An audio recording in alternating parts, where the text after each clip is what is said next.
There's a really deep sense of peace, of somatic relief that comes after parting ways with the ocean and landing in a beautiful, serene place along the river. The ocean brings up a lot for me, and rivers help things to move, so naturally I usually end up getting some river time on my way back from the coast.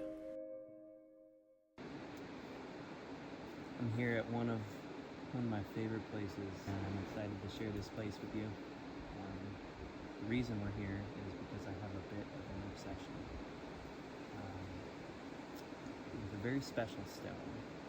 I've always been a bit of a rock hound, but when I first started finding Jade, everything, well, let's just say she became the focus. Jade fever is very much a thing, and anyone who's caught the bug can attest to that. And so we're here at this beautiful camp overlooking the river because there's Jade in the river. In fact, there's Jade in a lot of the rivers that are in the coastal ranges from Northern California all the way up through BC. Hopefully, we're going to get in the water today and hopefully find some stones that are worthy of keeping.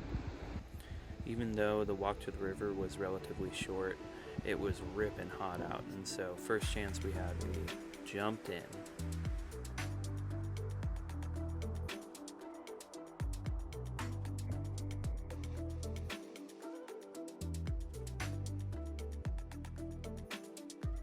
Does that feel nice, honey? How's that feel? Does it feel good?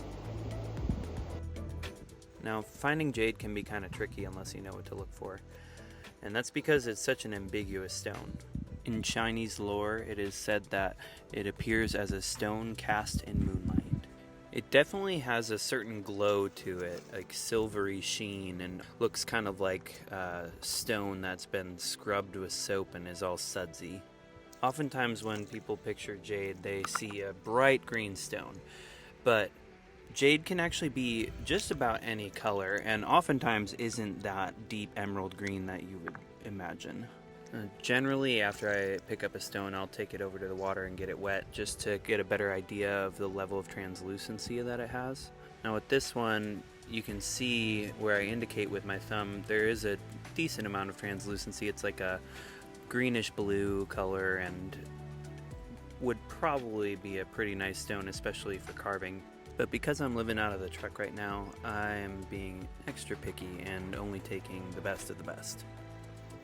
Once you get the eye for it, it's actually pretty easy to spot, and honestly, on the coastal rivers, there's actually really no problem finding Jade. It's just a matter of finding stuff that's worth keeping.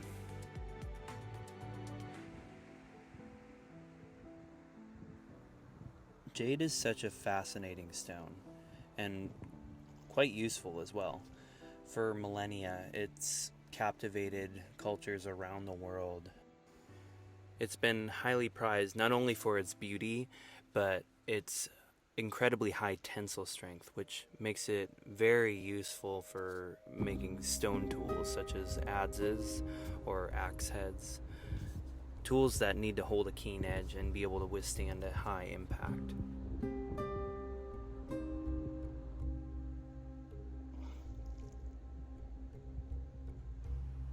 Searching for this stone has become such a beautiful meditation for me. For a stone to reveal itself, you have to be very present.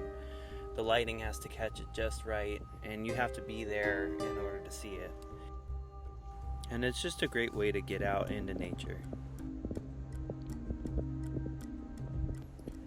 I was definitely finding plenty of jade that day, but nothing that I wanted to keep. And so generally what I do with the ones that I'm leaving behind is I'll make rock stacks out of them as kind of an extension of the meditation for me.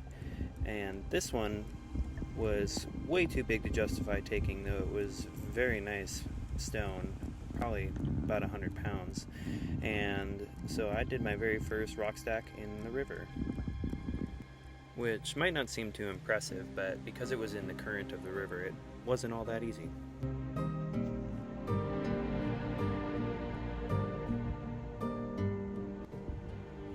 I made a friend while I was out there.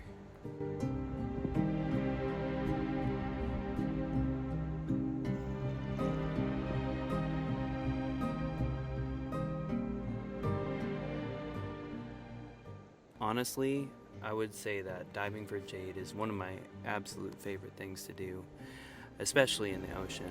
It feels like going to another world and hunting for treasure.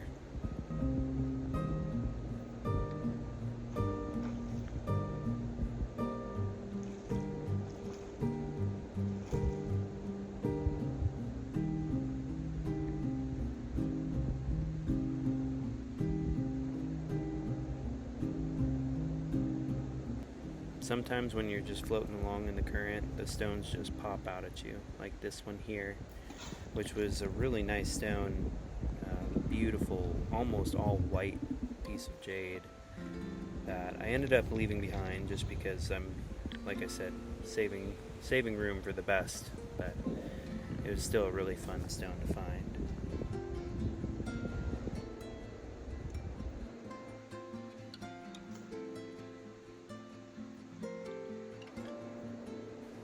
I was just about to call it a day, actually at the end of this clip here, when I spotted something here in the shallows that I had missed, which ended up being the one that I was hoping to find.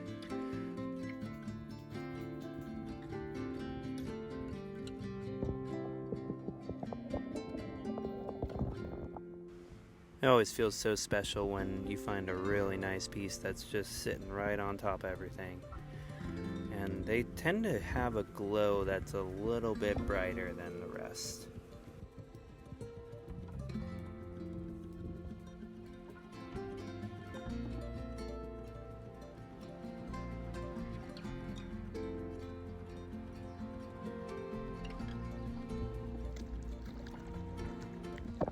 Thanks for joining us on this adventure. If you like what you see, please subscribe, and we'll see you on the next one.